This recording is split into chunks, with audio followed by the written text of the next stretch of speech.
Olha, eu ainda lembro do silêncio que se fez naquele salão quando minha nora abriu a boca e soltou aquela sentença, sorrindo como se estivesse me fazendo o maior favor do mundo.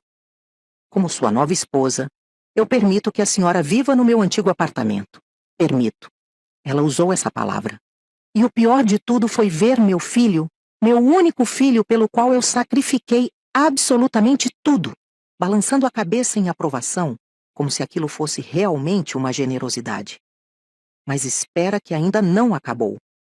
Antes que eu pudesse processar a humilhação de estar sendo tratada como uma indigente que precisava de caridade, ele mesmo, meu próprio sangue, me interrompeu na frente de todos os convidados e disse que havia decidido não me contar antes, mas que os sogros dele e a cunhada estavam se mudando para o meu apartamento, para o apartamento que eu paguei, que está no meu nome, onde eu criei esse menino sozinha depois que o pai dele nos abandonou. Eu gelei. Olhei ao redor do salão procurando essas pessoas, os tais sogros e a cunhada, mas eles nem estavam lá. Não tinham vindo à festa. E sabe por quê? Porque já estavam na minha casa. Já estavam se instalando nas minhas coisas enquanto eu sorria educadamente numa festa de casamento que eu mesma ajudei a pagar. Antes de eu continuar, me conta uma coisa. Você que está me ouvindo agora, de onde você está escutando essa história? Está em casa, no trabalho, na academia? Comenta aí embaixo, adoro saber que tem gente me acompanhando de todos os cantos desse Brasil. E se você ainda não se inscreveu no canal, se inscreve agora porque essa história aqui está só começando e te garanto que você vai querer ouvir até o final. Eu compartilho essas histórias reais aqui porque sei que tem muita gente passando por situações parecidas, se sentindo sozinha, e é importante a gente saber que não está. Então fica comigo até o fim dessa jornada, porque o que aconteceu depois desse dia foi algo que nem eu imaginava que seria capaz de fazer. Meu nome é Célia, tenho 63 anos, e durante 37 anos da minha vida, eu vivi exclusivamente para o meu filho Rafael. Quando eu digo exclusivamente, não é exagero não. O pai dele, o Marcelo, nos deixou quando o Rafa tinha apenas 2 aninhos. Simplesmente saiu para comprar cigarro numa tarde de sábado e nunca mais voltou. Depois eu soube que ele tinha arrumado uma mulher mais nova lá em Goiânia e recomeçado a vida como se nós nunca tivéssemos existido. Não mandou R$ 1 de pensão, não ligou no aniversário, não quis saber se o filho estava vivo ou morto. Então fui eu, só eu, sempre. Eu trabalhava como auxiliar administrativa num escritório de contabilidade no centro de São Paulo. Ganhava uma miséria, mas era o que tinha. Acordava às 5 da manhã todos os dias para deixar o Rafa na casa da minha mãe, pegava 2 ônibus para chegar no trabalho. Ficava lá das 8 às 6, pegava os mesmos 2 ônibus de volta, buscava meu filho, fazia janta, ajudava com lição de casa, colocava para dormir. E no outro dia, recomeçava tudo de novo. Final de semana eu fazia faxina em casas de família para complementar a renda. Teve Natal que eu vendi bolo de pote na porta da igreja para conseguir comprar um presente decente para ele. Teve aniversário que eu mesma fiz os salgadinhos, o bolo, os docinhos, tudo porque não tinha dinheiro para encomendar. Mas sabe de uma coisa? Eu fazia tudo isso sorrindo porque eu olhava para aquele menino e pensava que estava construindo um homem de bem, um homem que ia me valorizar, que ia reconhecer todo o esforço que a mãe dele fez. Quando o Rafael tinha uns 10 anos, minha mãe faleceu. Foi um câncer rápido, agressivo. Ela não aguentou nem 6 meses depois do diagnóstico.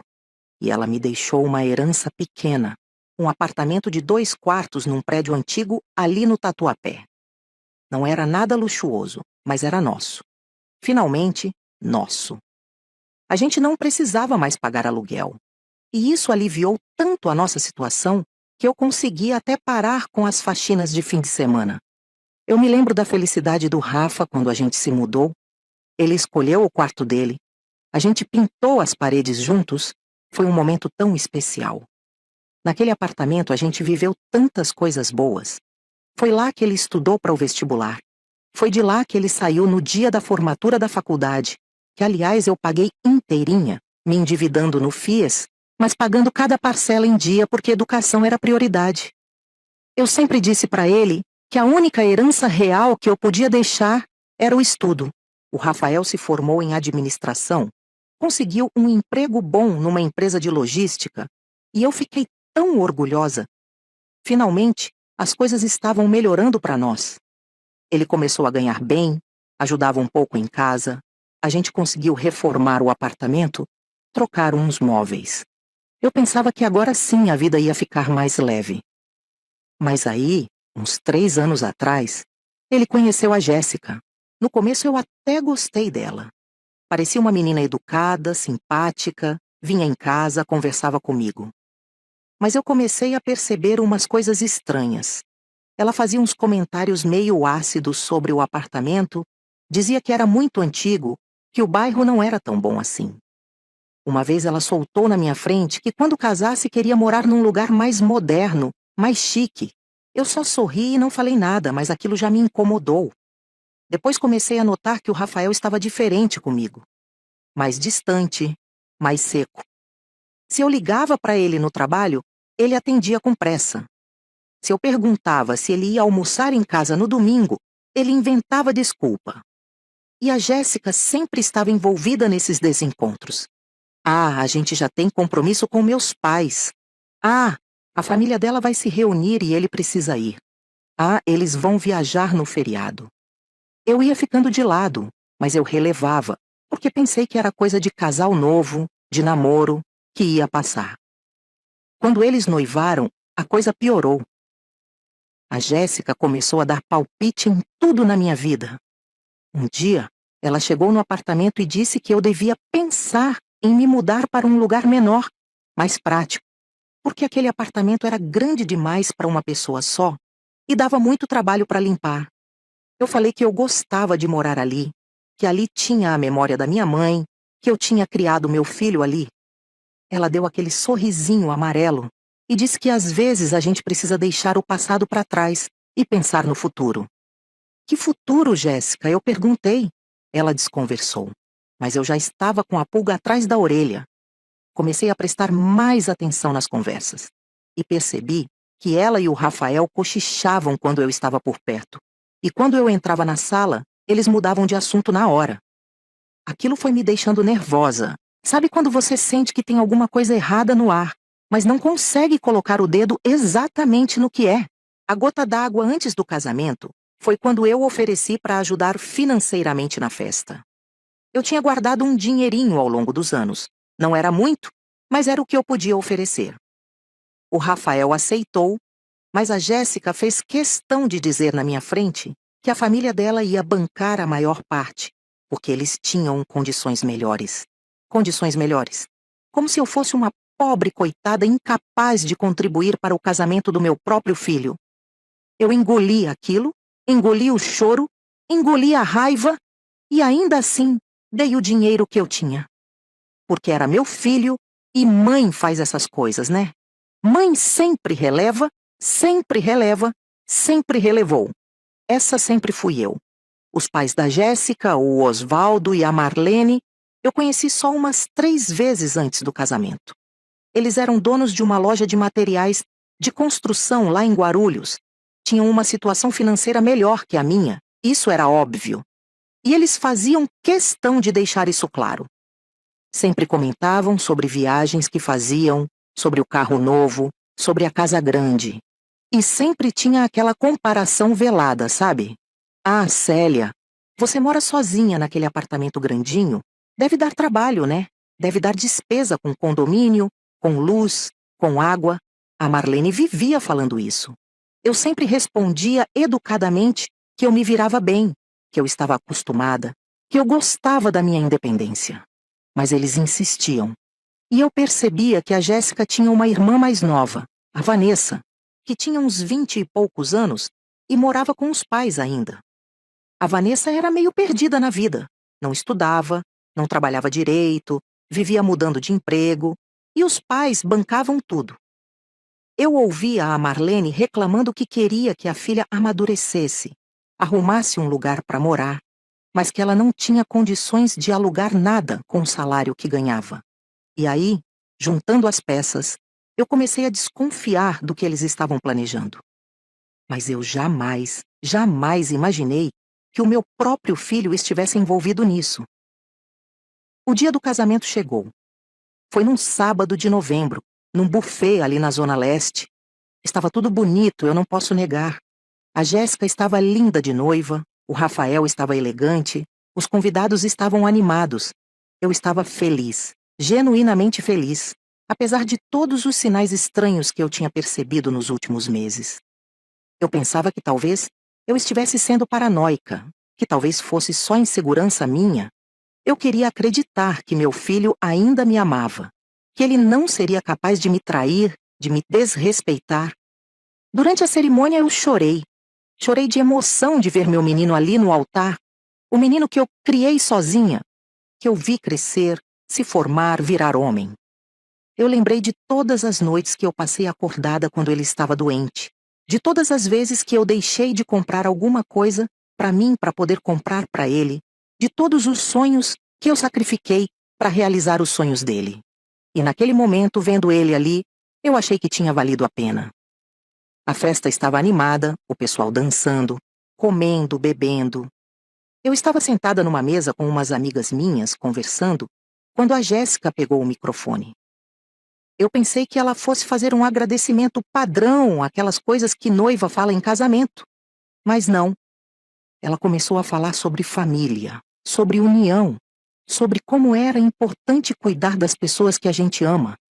E então, ela olhou diretamente para mim e soltou aquela bomba. Como sua nova esposa, eu permito que a senhora viva no meu antigo apartamento, dona Célia. Eu permito. A palavra ecoou na minha cabeça. Permito. Como se ela fosse a dona.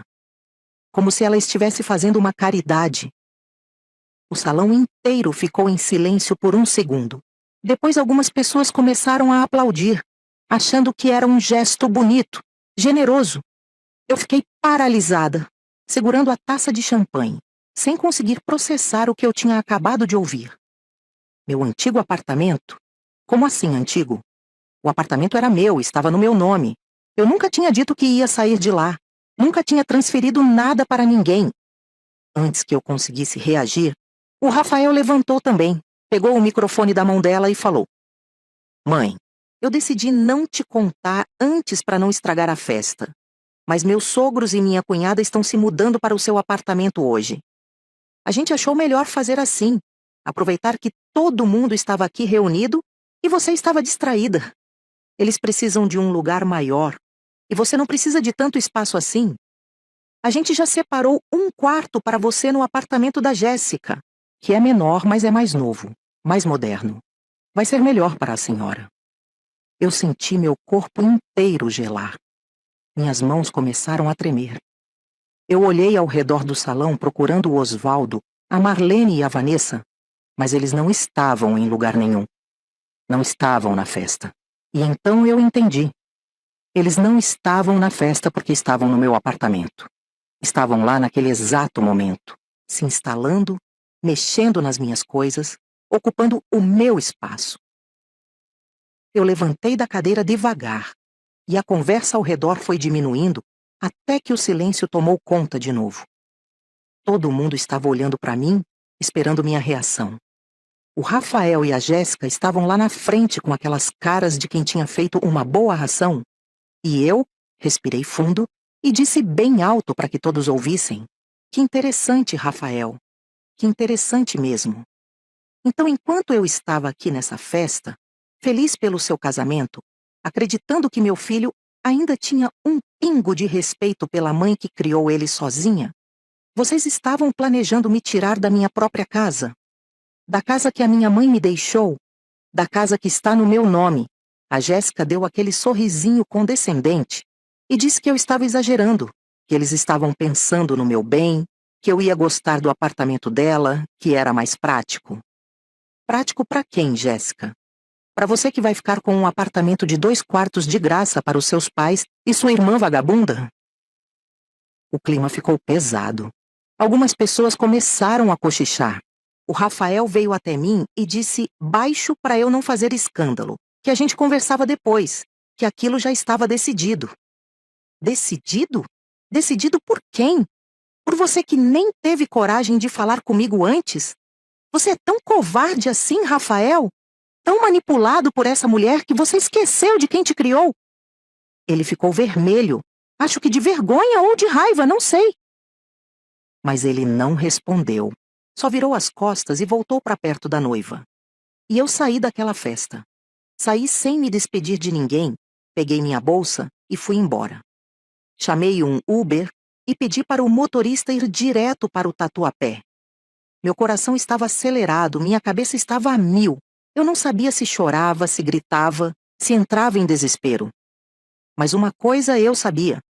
Eu não ia deixar barato. Quando cheguei no prédio, vi que tinha realmente um carro estacionado em frente que eu não conhecia. Subi as escadas porque o elevador estava desligado para mudança, e quando cheguei no meu andar, a porta do meu apartamento estava escancarada. Tinha gente entrando e saindo com caixas, com móveis. A Vanessa estava lá dentro, sentada no meu sofá, mexendo no celular como se estivesse na casa dela.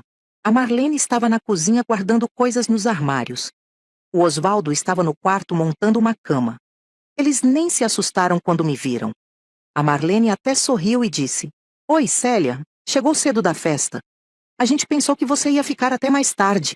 Já estamos quase instalados aqui, não se preocupe. Amanhã a gente termina de arrumar. E aí você pode vir buscar suas coisas para levar para o apartamento da Jéssica." Eu fiquei parada ali na porta do meu apartamento, vendo aquelas pessoas mexendo nas minhas coisas, invadindo o meu espaço, agindo como se aquilo fosse normal. E sabe o que eu senti? Não foi só raiva. Foi uma mistura de raiva, de tristeza, de humilhação, mas também de uma clareza que eu nunca tinha sentido antes. Eu finalmente entendi que eu tinha passado a vida inteira sendo boa demais, sendo compreensiva demais, relevando demais, aceitando migalha de afeto em troca de tudo que eu dava, e aquilo tinha me levado até ali, até aquele momento absurdo em que eu estava sendo expulsa da minha própria casa pelo meu próprio filho, mas também foi naquele momento que eu decidi que aquilo não ia ficar assim. Não ia mesmo. Porque eles não sabiam de uma coisa que eu nunca tinha contado para ninguém, nem para o Rafael, e essa coisa ia mudar completamente o jogo. Eu só precisava de tempo, precisava pensar, precisava planejar.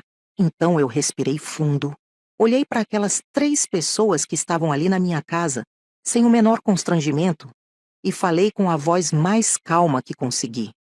"Tudo bem? Tudo bem? Vocês podem ficar hoje, já que já estão aqui. Amanhã a gente resolve os detalhes." E saí. Voltei para o corredor, desci as escadas, saí do prédio. Liguei para uma amiga minha, a Fátima, que mora ali perto, e perguntei se eu podia dormir na casa dela. Ela disse que sim, sem nem perguntar o motivo, porque a amiga de verdade é assim. E foi lá, no quarto de hóspedes da casa da Fátima, que eu comecei a arquitetar o que eu ia fazer. Porque eles tinham mexido com a pessoa errada. Eles achavam que eu era uma velhinha frágil, coitadinha, sem recursos, sem opções. Mas eles não faziam a menor ideia do que estava por vir. Na manhã seguinte, domingo, eu acordei com a cabeça doendo de tanto pensar durante a noite, mas também com uma determinação que eu não sentia há anos. Tomei café com a Fátima, agradeci a hospedagem e fui direto para um lugar que eu não ia há muito tempo. O escritório do advogado da minha mãe. O Dr. Henrique tinha sido o responsável por cuidar de toda a documentação da herança que ela me deixou. E eu sabia que ele ainda estava ativo, porque eu tinha visto o nome dele numa placa quando passei de ônibus uns meses atrás. Cheguei lá, era um escritório pequeno ali perto da Praça da Sé. Subi 2 lances de escada e toquei a campainha. Ele mesmo atendeu. Um senhor de uns 70 anos, cabelo todo branco, óculos de grau grosso. "Dona Célia, que surpresa", ele disse. "Fazia anos que a gente não se via." Entrei, sentei na cadeira em frente à mesa dele e contei tudo. Tudo mesmo. Desde a frieza crescente do meu filho, passando pela manipulação da nora, até a humilhação pública na festa de casamento e a invasão do meu apartamento. O Dr. Henrique foi fazendo anotações, balançando a cabeça, e quando eu terminei, ele tirou os óculos, limpou as lentes devagar e disse: Dona Célia, a senhora está sendo vítima de esbulho possessório e apropriação indébita. Isso é crime. A senhora tem todo o direito de acionar a polícia agora mesmo e tirar essas pessoas de lá à força. Eu sei, doutor, eu falei, mas eu não quero fazer isso. Ainda não. Ele me olhou com curiosidade. Então, o que a senhora quer? Eu quero que o senhor me ajude a organizar uns documentos. Tem umas coisas que eu nunca contei para o meu filho, umas coisas sobre a herança da minha mãe, e eu acho que chegou a hora dele saber. Mas no momento certo, do jeito certo. O advogado sorriu, um sorriso pequeno, mas que mostrava que ele tinha entendido exatamente o que eu estava planejando. Pode deixar comigo, Dona Célia. A gente vai resolver isso da forma mais legal possível. E mais dolorosa também, se me permite dizer. Saí de lá com uma pasta cheia de documentos que o Dr. Henrique tinha separado para mim. Documentos que eu tinha guardado há anos numa caixa de segurança no banco e que eu nunca tinha mostrado para ninguém. Porque a verdade que ninguém sabia, é que a minha mãe não tinha me deixado só aquele apartamento no Tatuapé. Ela tinha me deixado mais 3 imóveis. Um apartamento pequeno em Moema, que estava alugado há anos e me rendia um aluguel bom que eu guardava numa poupança separada. Uma sala comercial ali no centro, também alugada, que me dava outra renda. E uma casinha em Atibaia, no interior, que eu usava de vez em quando para descansar, mas que também estava em perfeito estado e valorizada. Minha mãe tinha sido uma mulher muito inteligente. Ela tinha trabalhado a vida inteira como costureira, mas tinha investido cada centavo que sobrava em imóveis pequenos, baratos na época, e que com o tempo tinham valorizado muito. Quando ela morreu, eu herdei tudo. Só que eu nunca contei para ninguém sobre os outros imóveis porque eu tinha medo. Medo de ser assaltada. Medo de alguém querer se aproveitar de mim. Medo até do próprio Rafael achar que eu tinha a obrigação de bancar a vida dele para sempre. Então eu fingi que era pobre. Fingi que vivia apertada. Fingi que o apartamento do Tatuapé era tudo que eu tinha. E usei o dinheiro dos aluguéis para viver com um pouco mais de conforto sem levantar suspeita, guardando a maior parte numa conta que o Rafael nem sabia que existia. Ao longo de mais de 10 anos fazendo isso, eu tinha juntado uma quantia considerável. Não era uma fortuna, mas era o suficiente para eu viver tranquila até o fim da vida sem depender de ninguém. E agora eu ia usar tudo isso a meu favor, mas com estratégia, com paciência, porque vingança servida fria é muito mais eficaz. Voltei para a casa da Fátima e passei o domingo inteiro estudando os documentos, fazendo contas, planejando cada passo. Na segunda-feira de manhã, eu liguei para o Rafael. Ele atendeu com aquela voz cansada de quem tinha bebido demais no casamento e estava ressacado. "Oi, mãe", ele disse, sem nenhum entusiasmo. "Rafael, eu preciso que a gente converse. Pode ser hoje?" Ele hesitou. "Mãe, eu estou meio ocupado. A gente está arrumando as coisas aqui. A lua de mel vai ser só mês que vem. Então a gente está aproveitando para organizar a casa." "Que casa, Rafael? A minha casa que você invadiu?"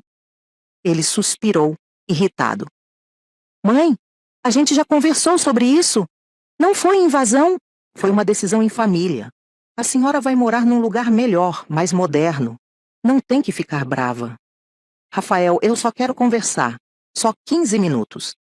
Pode ser no shopping ali perto do Tatuapé. A gente toma um café." Ele bufou. "Tá bom, mãe. 2 horas da tarde no café do segundo piso. Mas é rapidinho, viu?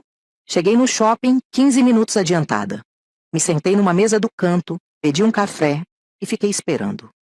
O Rafael chegou atrasado como sempre, com aquela cara de quem estava fazendo um favor. Sentou, pediu um café também e cruzou os braços. "E aí, mãe? O que tem de tão urgente?" Eu olhei para ele, para aquele homem que eu tinha colocado no mundo, que eu tinha criado com tanto amor, e senti uma pontada no peito. Mas eu não podia fraquejar. Não agora. "Rafael, eu queria te avisar que eu vou precisar que os seus sogros e a sua cunhada saiam do apartamento até o final da semana. Ele deu uma risada seca. Sair? Mãe, eles acabaram de se mudar. A senhora está falando sério? Muito sério. O apartamento é meu. Está no meu nome. E eu não autorizei ninguém a morar lá. Então, ou eles saem por bem, ou eu vou precisar entrar com uma ação de despejo. Ele ficou vermelho. A senhora está louca? A gente fez isso pensando na senhora, para a senhora ter uma vida melhor, e agora vem com essa? Pensando em mim, Rafael, vocês me humilharam na frente de todo mundo, invadiram minha casa sem minha permissão, e ainda acham que estão fazendo um favor? Ele bateu a mão na mesa. A senhora é muito egoísta, mãe. Muito egoísta. A Jéssica estava certa quando disse que a senhora só pensa em si mesma. Aquelas palavras me acertaram como um soco. Egoísta. Eu, que tinha aberto mão de tudo por ele. Egoísta. Sabe de uma coisa, Rafael? Eu acho que a gente precisa de um tempo longe um do outro. Eu vou resolver isso da minha forma, e você vai entender, mais cedo ou mais tarde, que você cometeu o maior erro da sua vida. Levantei, peguei minha bolsa e saí sem olhar para trás. Ouvi ele me chamando, mas não voltei. Não ia voltar nunca mais atrás nas minhas decisões. Na terça-feira de manhã, o Dr. Henrique entrou com uma notificação extrajudicial, exigindo a desocupação imediata do apartamento.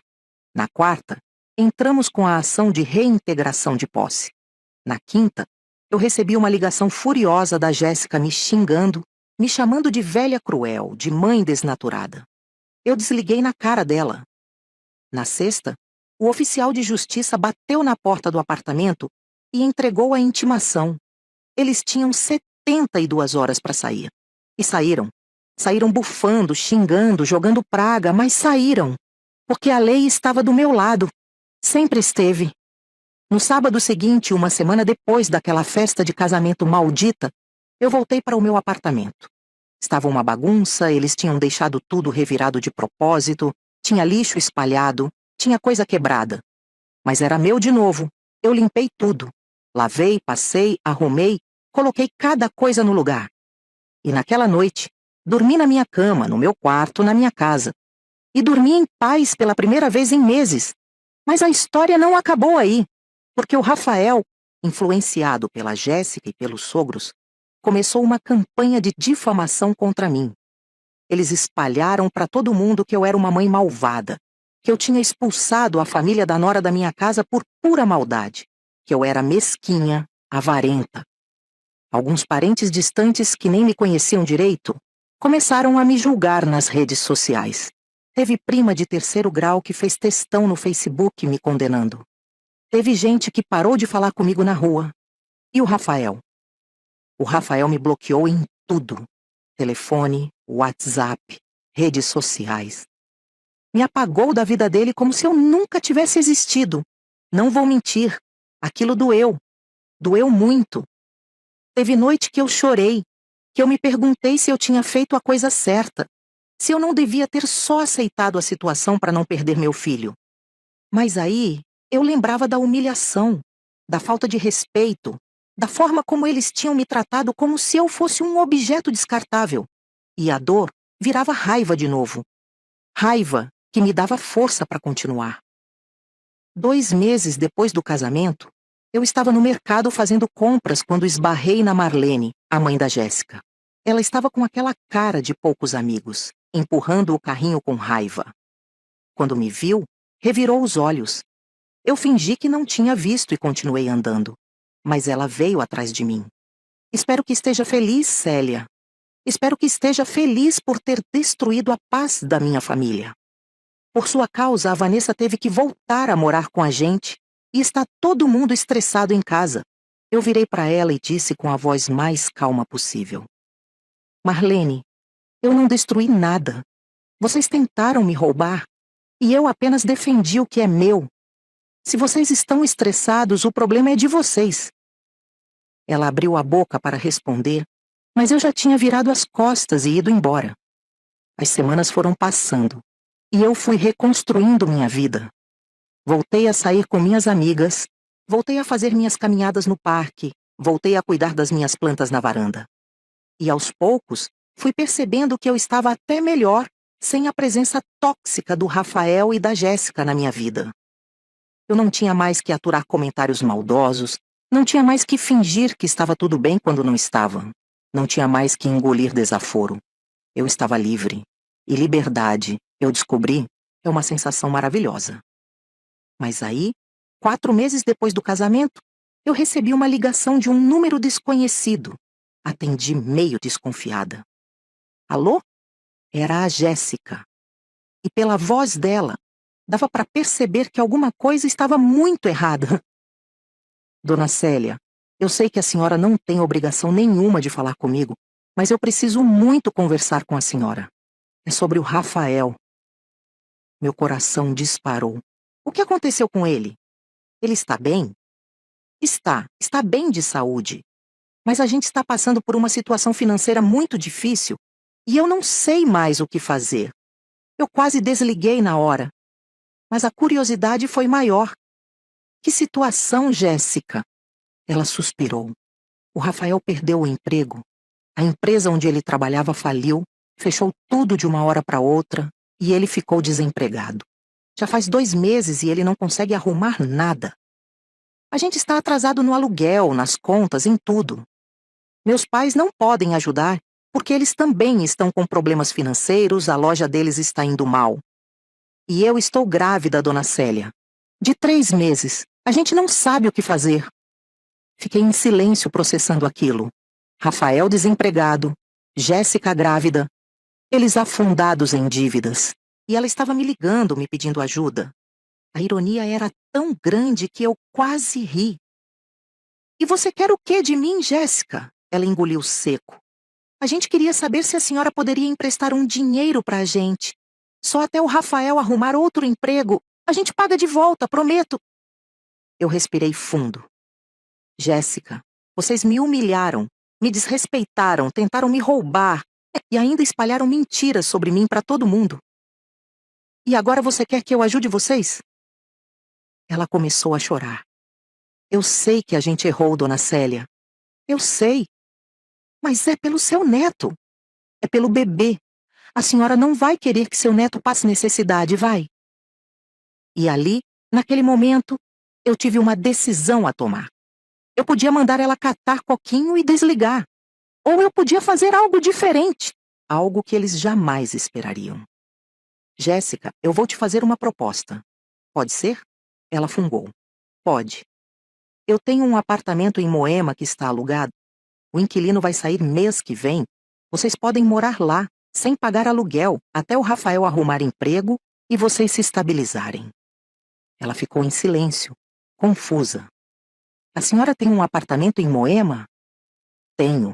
Na verdade, tenho 3 imóveis além do que eu moro. Herança da minha mãe. Mas isso o Rafael nunca soube porque eu nunca achei necessário contar. E não contei justamente para evitar que ele achasse que tinha direito sobre o meu patrimônio. Jéssica soltou um suspiro trêmulo. A senhora faria isso pela gente? Mesmo depois de tudo? Eu não estou fazendo por vocês. Estou fazendo pelo meu neto. Porque mesmo que vocês tenham me machucado, a criança que está vindo não tem culpa de nada. Mas tem condições. Ela esperou, tensa. Primeiro, vocês vão pedir desculpas públicas. Vão desfazer as mentiras que espalharam sobre mim. Vão contar a verdade sobre o que aconteceu. Segundo, vocês vão me tratar com respeito daqui para frente. Nada de comentários ácidos, nada de falta de consideração. Terceiro, quando o Rafael arrumar emprego, vocês começam a pagar um aluguel simbólico que vai ser guardado numa poupança para o meu neto. E quarto, eu quero participar da vida dessa criança. Quero ser avó de verdade, não avó de fachada. Jéssica aceitou tudo na hora. Não tinha escolha, né? E no fim de semana seguinte, ela e o Rafael vieram até a minha casa. Ele estava acabado. Visivelmente derrotado, magro, com olheiras. Me olhou nos olhos e disse: Mãe, eu errei. Errei muito. Eu fui um filho horrível. Eu fui manipulado. Eu fui fraco. E eu peço perdão. Eu não sei se a senhora consegue me perdoar algum dia, mas eu queria que soubesse que eu me arrependo de tudo. Olhei para ele, para aquele homem que era meu filho, mas que tinha se tornado um estranho, e senti uma mistura de sentimentos. Ainda doía. Mas também havia um alívio. Rafael, perdoar não significa esquecer. Eu vou te ajudar porque você é meu filho e porque tem uma criança envolvida. Mas as coisas nunca mais vão ser como antes. Você quebrou a minha confiança. E confiança quebrada não se cola de volta perfeitamente. Ele assentiu, com os olhos marejados. Eles se mudaram para o apartamento em Moema, 2 semanas depois. E cumpriram a parte deles no acordo. Fizeram um vídeo nas redes sociais pedindo desculpas e explicando toda a verdade. Muita gente ficou chocada. Alguns parentes que tinham me condenado vieram me pedir desculpas também. Eu aceitei, mas mantive distância. Porque eu aprendi que tem gente que só te valoriza quando precisa de você. Os meses foram passando. O Rafael conseguiu um emprego novo. Não tão bom quanto o anterior, mas honesto. A Jéssica teve o bebê, um menino lindo que eles chamaram de Pedro. E quando eu peguei aquele bebezinho no colo pela primeira vez, senti meu coração amolecer um pouco. Mas só um pouco, porque eu tinha aprendido a me proteger. Tinha aprendido que amor de mãe não pode ser incondicional a ponto de aceitar abuso. Tinha aprendido que eu também merecia respeito, consideração, dignidade. Hoje, 2 anos depois de tudo aquilo, eu vejo o Pedro toda semana. Ele me chama de vovó, sorri quando me vê e eu derreto. O Rafael e a Jéssica são educados comigo, respeitosos até. Pagam o aluguel simbólico direitinho e a poupança do Pedro já está com um valor considerável. Mas a relação nunca voltou a ser próxima. E eu aprendi que está tudo bem. Que eu não preciso me sacrificar até a morte para ser uma boa mãe. Que eu posso ter limites. Que eu posso dizer não. Que eu posso me colocar em primeiro lugar de vez em quando. E sabe o que mais? Eu descobri coisas sobre mim mesma que eu não sabia. Descobri que eu gosto de viajar. Com o dinheiro dos aluguéis, eu fiz 2 viagens nos últimos anos. Fui para o Nordeste, conheci as praias da Bahia, comi acarajé na beira do mar, dancei forró num pé de serra. Fui para o Sul, visitei Gramado no Natal, tomei chocolate quente olhando a neve artificial cair. E em cada viagem, eu me sentia mais viva, mais eu mesma. Descobri que eu gosto de pintura.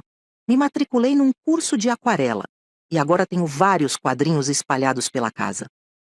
Descobri que eu gosto de silêncio, de ficar sozinha lendo um livro, tomando um chá, sem ter que dar satisfação para ninguém. Claro que tem dias difíceis. Tem dias que a solidão aperta. Tem dias que eu olho para trás e penso em tudo que eu poderia ter feito diferente. Mas aí eu lembro que eu fiz o que achei certo, com as informações que eu tinha na época. E que hoje eu estou em paz comigo mesma. Estou morando na minha casa, do meu jeito, com as minhas regras. Estou aproveitando meus netos sem me anular no processo. Estou vivendo finalmente para mim. A mensagem que eu quero deixar para você que está me ouvindo, especialmente se você é uma mulher da minha idade que passou a vida se doando pelos filhos, é a seguinte: não se perca no processo. Não se anule. Não aceite desrespeito em nome do amor.